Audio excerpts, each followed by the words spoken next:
We're off to Baguio.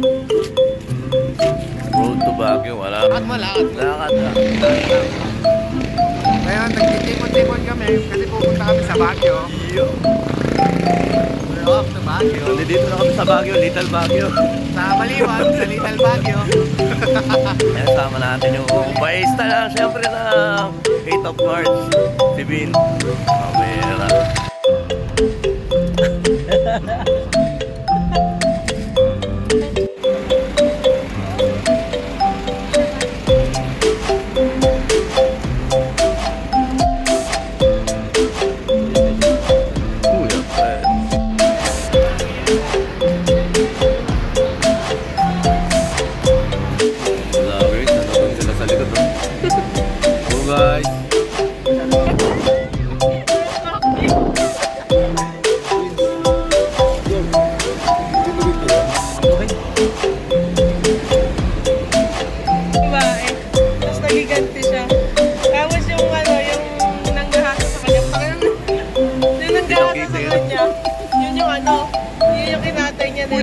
Yun, pabago tayo kasama siya natin ang 8 of March. Nasama tayo, parang PA nila.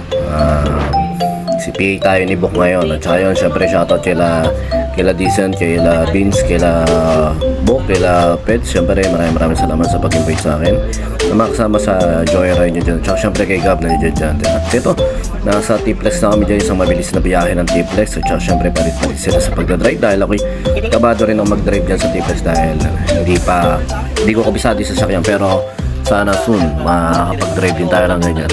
At ayun, nandito kami, tambay lang kami ng konti dyan. At we break lang muna para enjoy ang ride. Kami lang dyan ha. Tama na. Magkano ba rentals dito? Lokal. Nagam-gam, sabi ko sa malaki. Oo, kami natin. Ay ba, wala kayong paano may tutulog sa skin natin. Kaya pala ang pakit. At yun, isang biyahe na masarap yun. Nakita nyo, napakaganda ng view. At saka syempre, habang bata, sumapayo sa mga bata dyan, tumita kayo habang bata pa, tapos enjoy nyo kung saan kayo pwedeng makapunta. Syempre, iba pa rin yung napapasyalan natin yung bansa natin Pilipinas dahil maraming magagandang lugar talaga rito sa Pilipinas. Ipon-ipon para sa mga ganyan kasi nakaka-refresh naman talaga yung nakakita tayo ng iba-ibang lugar at napakaganda talaga ng lugar na yan. Nakaka-refresh din dahil napakalamig din dyan, napakasarap din, kaso nga lang medyo nakakapagod din yung biyahe, pero enjoy naman. Kaya sa mga bata dyan, habang may lakas kayo, yung energy nasa inyo, ibuhos nyo sa pagka-travel, sa pamamasyal kasama yung tropa, lalo na kasama ang pamilya dahil napakasarap na memories na magkakasama na ganyan, na hindi naman natin maibabalik yung time, pero yung pera maibabalik nga natin. At saka yun nga, yung pagkakataon na makasama mo yung mga matagal mo ng kaibigan ay napakasarap, lalo na yung kaharutan. At ayun, gumagawa nga kayo ng pagkakataon na magkasama-sama sa mga malalayong lugar na ganyan. At saka muli, nagpapasalamat ako sa 8 of March at saka kay parin mo na talagang na-invite tayo na makasama dyan. Siniksik lang tayo dyan sa isang gilid para makasama, pero hindi, maraming salamat sa kanila. Nag-enjoy ako sa trip natin na yan. Tsaka i-follow nyo nga po pala yung page ng 8 of March. Napakadaming magagandang original composition nila at napakaganda ng vocalista, tsaka syempre ng mga banda niya, ng band member niya, napakaganda lalaki. Tsaka syempre itong lugar nito, napakita nyo naman talagang ang walang limitasyon ay imahinasyon ng mga tao. Nakita nyo dating bundok yan, yung daan na ano yan eh, parang nakalimutan ko kung anong road daw yun, pero ngayon lang ulit pinagdaanan yan dahil niya nung mga ilang panahon ay inaayos at ginagawa. At malapit na tayo sa Baguio, pero ayan, maganda pa rin ang tanawin, ini-enjoy lang natin. At maganda nga yung pagkakataon na napunta ako dyan sa harap dahil na-video ko yung road trip natin kasi nga napakaganda talaga ng lugar, napakaganda kasi ng pagkakataon na makita mo yung ganyan na minsan lang, dahil hindi naman tayo araw-araw napupunta ng Baguio, tsaka medyo talagang malayo, pero solid talaga ang biyahe, solid ang pamamasyal. At ayun lang, basta sa mga tropa natin dyan, lalo na yung sa mga gusto talagang mag-relax, tanggalin nyo yung cellphone nyo, iwasan nyo na may ma-text o may makita sa Facebook na makakapag interrupt ng peace of mind nyo sa pamamasyal nyo, lalo na yung mga message sa inyo ng mga tropa nyo na kung ano-ano lang naman hihingin sa inyo na pabor at kung ano-ano lang naman ang sasabihin sa inyo. Medyo minsan kasi kahit hindi man natin sinasadya, kunyari may magchat-chat sa atin pero tinanggihan natin, nakaka-emotional damage minsan yung pambira pag tinanggihan ko to, ganito iisipin nito, ganito sasabihin nito, pero natural lang yun. Dapat pag yung mga ganon, sige, matutunan natin tumanggi sa mga tao naman na hindi rin naman nagbabalik ng pabor, o hindi rin naman puro lang naman hingi o lapit pag may kailangan na ganyan. Basta piliin nyo yung mga tropa nyo na hindi lang puro benepisyo at puro hingi, yung susuportahan din naman yung kabuhayan nyo o yung ginagawa nyo sa buhay. At saka ito, nag-stop over kami para lang sa wiwi time na naman. Yung mga babae naman yata wiwi dyan, nakasagasa pa ng aso, biglang tumawid yung aso pero hindi naman sinasadya, pero yun talaga na nagpatuloy pa rin kami sa biyahe natin. Siyempre kasama natin yung vocalist ng Dilaw, siya si Azul. Tsaka ito, nandito na kami sa iihian at nakaihihin na sila, pero ito tuloy pa rin, malayo-layo pa rin yung ating biyahe. Pero ang kagandahan yan, maganda na yung daan, napakaganda na ng daan, kaya tuloy-tuloy lang. Ito yan, kaya kong i-drive yan pag ganyan, pero yung sa zigzag sobra, grabe. Saludo kay ano pangalan nun? Kay Jeff T na driver natin, nag-drive sa atin, na drummer nila. Sayang bumili lang kami ng konting chicharon at wiwi nga yung mga girls natin, mga tropa natin babae. At saka ito, nagkatabi na kami ni Box sa unahan, kaya medyo gulo kami dyan kung ano na lang pinagkukwento namin, pinaghaharutan namin. Dahil wala lang, nililibang lang din namin yung sarili namin. At mamaya makakatulog na si Box dahil puyat din yan. Hindi halos nakakatulog yan dahil nga sila kumuha ng sasakyan. At saka tingin mo, napakaganda. Mas tuktok pa yung pupuntahan natin mamaya dyan, kaya makikita nyo napakaganda ng view sa mga tropa natin papasyal sa Baguio. Napakasolid nyo, napakalamig din nyo yun. Talagang may enjoy nyo rin yung klima at yung pamamasyal din. Pero syempre kailangan magdala na rin tayo ng budget. Hindi na rin ganun siya ka budget friendly. Kasi yung mga ilang pamilya niya, mga ukay-ukay nila ron, ang mamahal na rin. Naknan to ako.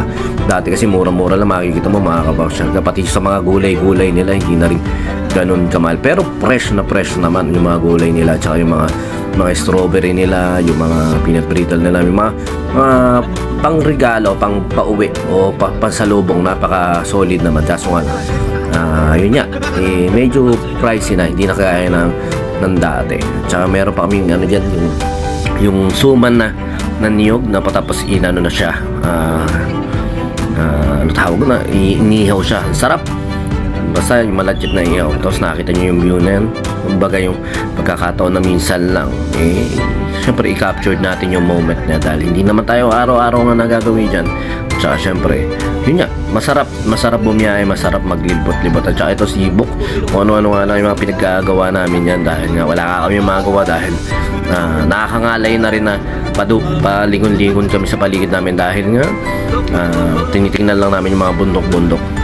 At buti na lang hindi kami napunta dyan ng maulan dahil syempre nakakatakot din yun, baka kung mag-landslide parang gano'n. Pero safe naman dyan yan dumaan dahil napakasarap nga ng biyahe, dire-diretso lang. Sa bandang taas lang merong bandang unahan, meron na kami nakita ron na medyo traffic. At dahil nga ayan, nandito na kami sa traffic na part, at meron kami nakita na parang buko na parang buko na parang suha. Kaya ang sabi namin, baka subo ang pangalan nun, anak ng Towa. Medyo sensor pa ng konti yan. Pero ayan, nandito na ulit kami, biyahe na kami. Medyo traffic nga at walang tubig dun sa ilog. At nakita nyo naman, kinakwari nila yan, parang ganun. Ito yung part na nagpa-traffic sa lahat. Parang 30 minutes kami dyan sa traffic na yan. Dahil yung buho sinisira rin, parang anak ng Towa. Parang familiar sa akin yun Yung buho parang, na nga. baka masita pa tayo. Pero ayan, tuloy-tuloy na ang biyahe namin. Nakita nyo yung mahaba-haba. At saka ito, nandito na tayo sa Lion King. Hindi kami nakababa dyan dahil wala mga-parkingan. Pero hindi naman alam na may mapa-parkingan pala doon sa dulo. Kaya sinabi namin, tuloy-tuloy na lang. Siyempre, wala naman kami magagawa rin dyan. Tsaka marami nakapila magpa-picture. At kainitan yan. Napakainit na nung pagkakataon na yan. Kaya hindi na kami bumaba. Binidyo na lang namin siya ng konti. So ayan, napakaganda ng view dyan. Masarap talaga mag-picture-picture sa gawin dyan dahil nga, ayan, yung historical na laging landmark, parang ganon, na laging nagpapapicture yung mga turista dyan. Syempre, pagkakataon nila. Tayo hindi na tayo nagkaroon ng pagkakataon na pagpapicture dyan. Pero ito naman, nakuha natin, na-picture natin, na-video natin yung mga dinadaanan natin dahil napakasarap talaga at napakaganda talaga na mga view dyan. Grabe. Tsaka ito na, mataas-taas na tayo at nasa Baguio na tayo niyan. At malapit na rin tayo sa ating i-stayan. At siyempre pagdating namin doon, kakain lang kami ng konti, pero pagkakain namin, mamamahinga kami. At doon naman yun, may second part pa tayo natin video. Malilimutan, hindi kita mautang-utang.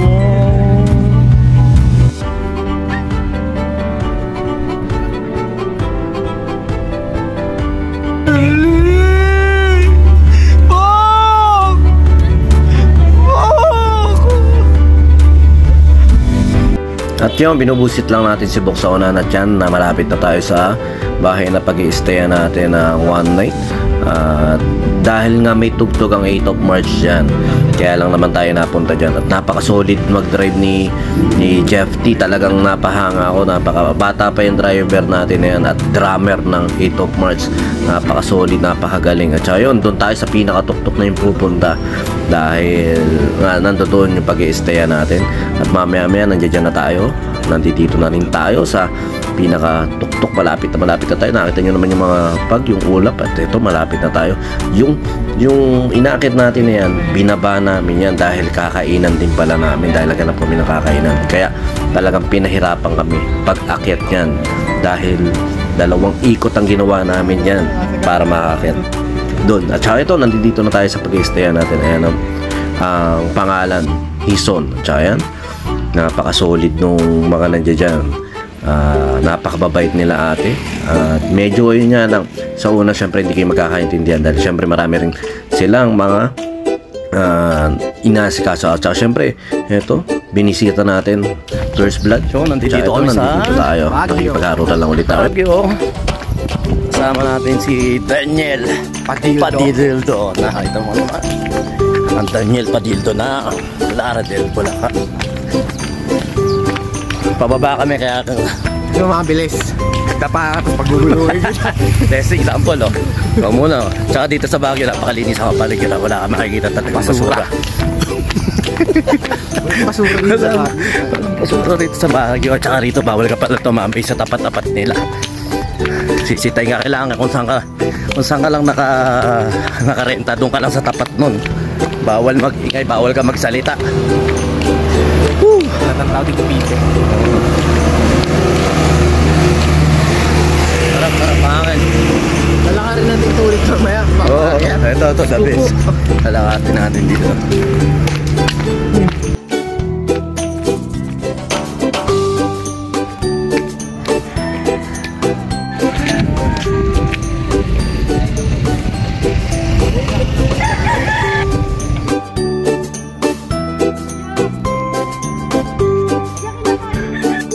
Pare, lubas. Ayun si Ubas. Sige na.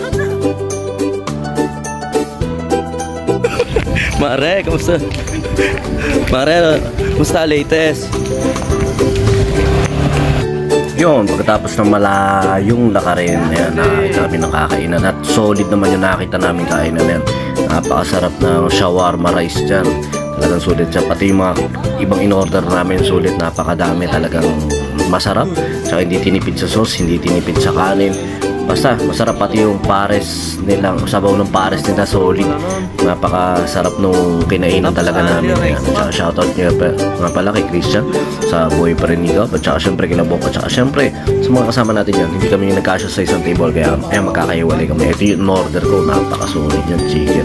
Talagang napakalaki. At saka yung sarap talaga nung sarap nung yung sabaw ng pares. Basta yun, yung sabaw ng pares mainit-init. Dahil nga malamig yan, kailangan namin na mainit-init na sabaw ng pares. At saka ito, isang mabilisan lang namin, magbabayad na kami at bibili kami ng pangluto naman mamayang tanghalian para kakainin. At saka ito na, nagliwalay-hiwalay na kami dahil napakalayo.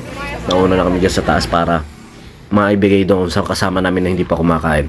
At saka syempre, ito talagang napagod. Ito si Ikar, kakapanganak lang yan, isang buwan pa lang, pero lakaran na kagad ang kaya masakit na masakit din katawan yan. Napaka-solid talaga, napakataas niyan, kaya medyo nahirapan kami at pagod kami. Paikot yan, mga yun natin yan, ikot namin, 3 ikot na ganyan yung inakyat namin. Busog na busog kami ron, pagtaas namin, gutom na naman kami. Solid. Okay, paring ubas. Pare, kamusta? Nag-iisa ka dyan. It's lang. Tamang yun.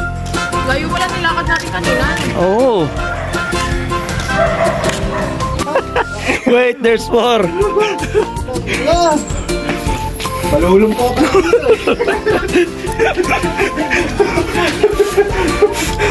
Kaya pa. Kanina, papunta pa lang, malulong po ako pala dito eh. Dito. Tangina. Para makasinaunang tao. Ikar, dito.